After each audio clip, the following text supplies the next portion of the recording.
Welcome to the special series of Kitchen Chat, a taste of luxury, history, and hospitality. This is your host, Margaret McSweeney, and I'm so glad you're joining me on this delicious journey. Today, let's travel to the majestic Mendocino coast in Northern California, where we will visit Stanford Inn by the Sea, historic farm and eco resort. This is the only vegan hotel in North America. Stanford Inn is celebrating 40 years of offering holistic and enriching experience that combines luxury, sustainability, wellness, and natural beauty. You can explore the beauty on foot, by water, by bike, and you can even tour the gardens and pet the rescue llamas, donkeys, and horses who live on the property. Jeff and Joan Stanford are the owners, and they are passionate about guests enjoying the goodness of life. Well, please do not be intimidated by the fact that this is a vegan hotel with plant-based food. I was stunned by the culinary creativity of the dishes featured at Raven's restaurant. Dishes with fresh from the garden ingredients.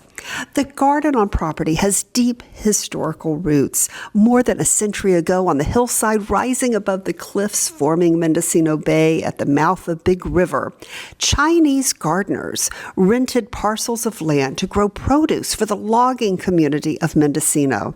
Joan and Jeff Stanford discovered this history after purchasing the property, and they have dedicated themselves to bringing the garden back to life with the delicious produce.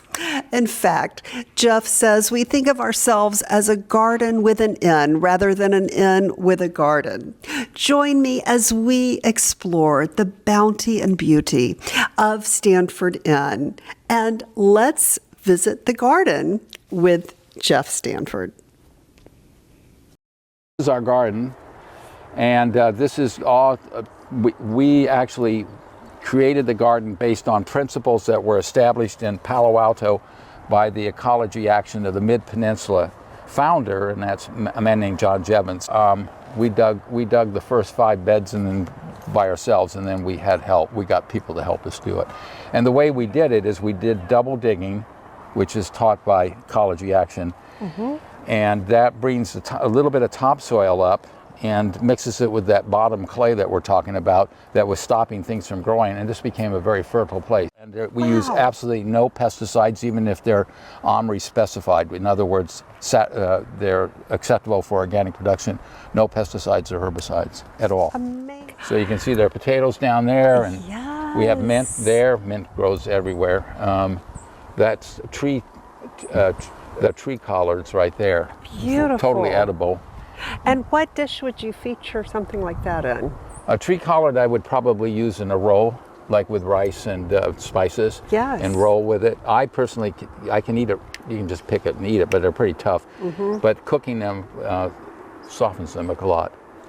And then the nasturtiums are edible. Those yellow flowers, most of the flowers in through here are edible, so we serve them as garnish on dishes.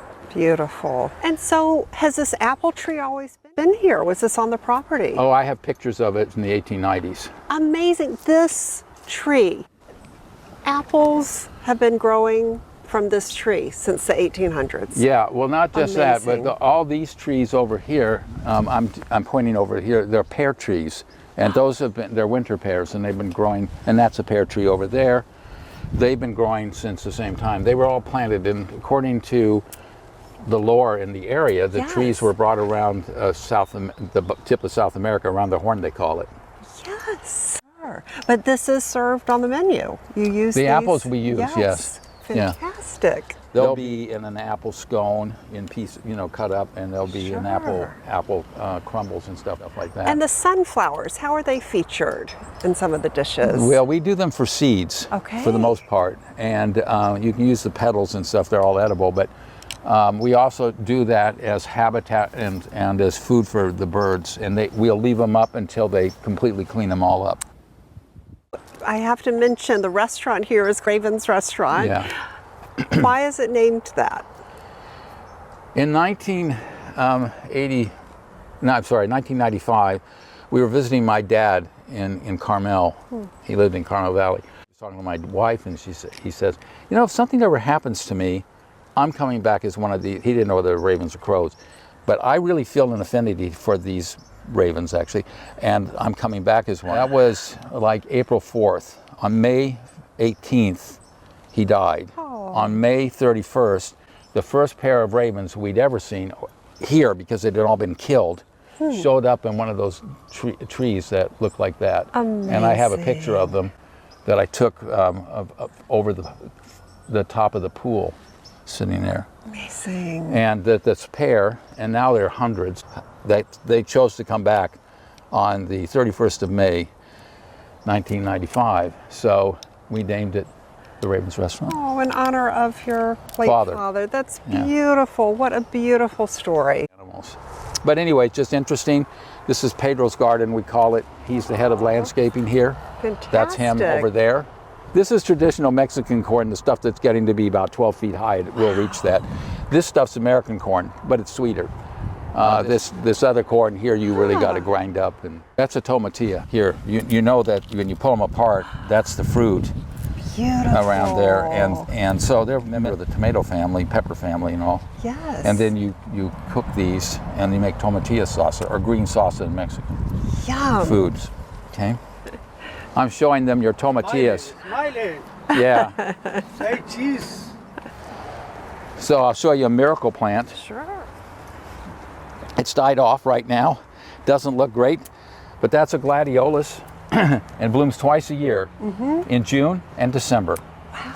I've never seen, you can see this is June's stem there. I have never seen a gladiolus bloom in the middle of winter, and it does. Wow. And then, you know, on the shortest day, and that's very weird, but that one does. And we just figured that since Joan's dad loved gladiolus and was head of the Gladiolus Society in Winnipeg for a while, here we have a glad, and we'll keep it there. We don't even know how it got here. You got to do it. So, what do you think that plant is there that's being dried out on the stem? The yellow? The yellowy plant. And there's also green over there, and there's darker yet. What do you think that is? I'm not sure. We'd do an experiment on this type of plant. It's quinoa. Quinoa. That's actually how quinoa grows. It comes in different colors of the flowers. And this is all going to seed, and then we dry it out, and then we can. But this is the seed which is the most vibrant in a cool coastal climate, and we found some. And you can feel the energy. And now we're going to talk about tasting the energy from the delicious food that comes straight from the garden at this 100% vegan hotel. Yeah. The garden. As much as we can, we do get from the garden, and that's a wonderful thing, because you know it's inspiring to see what you have growing, and then to think that that's actually coming to the table and coming into your body, and that we can't do everything from the garden. We still get, you know, things that we can't grow. And I think it's really important. I mean, you know, probably a lot of your audience isn't, but a vegetarian or vegan. But I think it has to be something that you're not giving up. You're not making a concentrated effort to not do something. You're actually embracing something as a positive, like, oh, I'm going to try this, and it feels really good. I have more energy, or whatever. Stanford Inn features a wellness center on property. Sid Garza-Hillman is the wellness programs director, and Joan Stanford offers an art therapy program. My other hat is an art therapist, and so I finally found a way to integrate that whole side of myself into the inn by offering what I call play shops. And these are just 2-hour experiences, I guess, where I invite people to play with art materials, and it's very non-directed. Have like a smorgasbord of materials there, and the idea is that to have that little child, the very young child, before the child started noticing someone else could draw a horse better than they could, the very, very young child that just wanted to explore and discover. And if we can tap into that, it serves us our whole life to have that open curiosity and, well, what would it be like if I added this to that, and not be so concerned about the outcome. So that's what I hope to offer in my play shops. So on the cooking class and nutrition front, most of our guests here, interestingly, as the only vegan resort in North America, most of our guests are not vegan or vegetarian. And even those that are, there's a wide range of what you can eat when you're vegan, because vegan by definition just means no animal products. So what we're doing here at the resort is we're focusing mostly on whole plants. And that goes for the nutrition side of things and also the cooking side of things. So some people just come in and they do a cooking class just straight up, and I'll do, fun sauces, cashew ranch dressing, and a hemp sunflower ricotta cheese, or I'll do a trumpet royal mushroom crab cake, something like that. But others take a nutrition class solo and they learn the basics, and then they funnel into a cooking class, whatever. Either way, our classes, Jeff, Joan, and I crafted these classes and these wellness experiences with a main goal in mind, which is how do you take this information home and use it? We live in one of the most beautiful areas, I would argue, in the world, Mendocino coast, and it is incredibly breathtaking. So there are trails aplenty. And one of the things that we offer here at the Stanford Inn, two things. We have these vacation packages, which are essentially private retreats. We have a few set date retreats, but these vacation packages are private retreats that somebody could book a stay any time of year. Say, I'm gonna book a 3-night stay, and I'm gonna attach this package on top. Well, one of them is called a guided hike, healthy hiking, and another one is called trail running for beginners. And these are usually, there's a nutrition class included, and sometimes a cooking, depending on the package that you attach to your stay. And it is private for you. So if you come with a group of friends, it's just you during the whole experience. It is one of a kind. The Stanford Inn, we are about personal and intimate and small. We love that kind of connection. We're not big groups. Even our set date retreats, I cap them at 8 people because I want people to have that kind of personal experience that you just can't get anymore. Joan and Jeff Stanford live on the property. That is a dying art. You just don't find that anywhere. And another thing I do that's really part of the Stanford Inn is I'm a race director of the Mendocino Coast 50K. It's a trail ultra marathon. It's 33 miles. And it sells out every year. I do zero promotion on it. It just brings people in from over 15 states, and last year UK, Japan, South Africa, and Canada. It is an incredible thing, but it's one of only 2 all-vegan ultras in the country, and the Stanford Inn and Resort, Joan and Jeff, are founding sponsors, and so we feed not just the runners. Joan and Jeff give food to everybody. You can show up and watch the race, and there's this incredible vegan food, and everybody loves it. I would say most runners are not vegan, but they have an incredible time, and they love the food, and it's really fun. And these are the kinds of forward-moving events better. And by having these events and having this resort in a way that keeps environmentalism and sustainability and compassion at the forefront means that we're doing things that most people aren't doing, and we're doing it in a fun way. And so I love that Stanford Inn's mission statement focuses on providing a nurturing environment to guests, staff, and the community that will help individuals reclaim their life, purpose, and relationships with the land and each other. As Jeff and Joan are about to share, it's about experiencing joy. You get to joy is you get rid of the conflicts in your life. When you pull potatoes out of the ground, you save some and you put them back in the ground. There are so many ways to work with nature in a very direct way where you're actually promoting the plant in terms of new growth, and then at the same time you're eating it.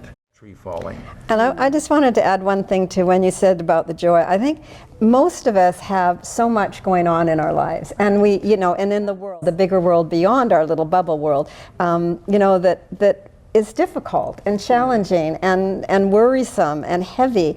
And so when we have an opportunity to provide just even a brief moment where somebody stops and looks around and takes a breath and thinks, this is an incredible world, yes, even with all its troubles. It's an incredible world, and I'm this point of consciousness in it, and we want people to have that pocket where they can just step out of whatever their lives are, even really happy lives, but to really take that in, yes, with a grateful heart and want to make the world a better place. And so we're not trying to be do-gooders or anything, but we do feel like we've been so lucky to live here and to create this property that a lot of people respond to.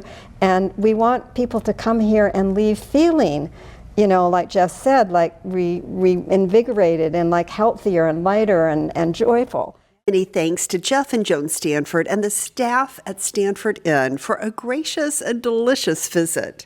Thank you to Chalkboard Communications for this opportunity, and thank you, dear foodie friends, for joining me on this journey. Please visit stanfordinn.com for more information and follow them on Instagram, Stanford_Inn. And please visit kitchenchat.info and follow Kitchen Chat on Instagram, where you'll find inspiration for your next destination. And always remember to take a moment and savor the day.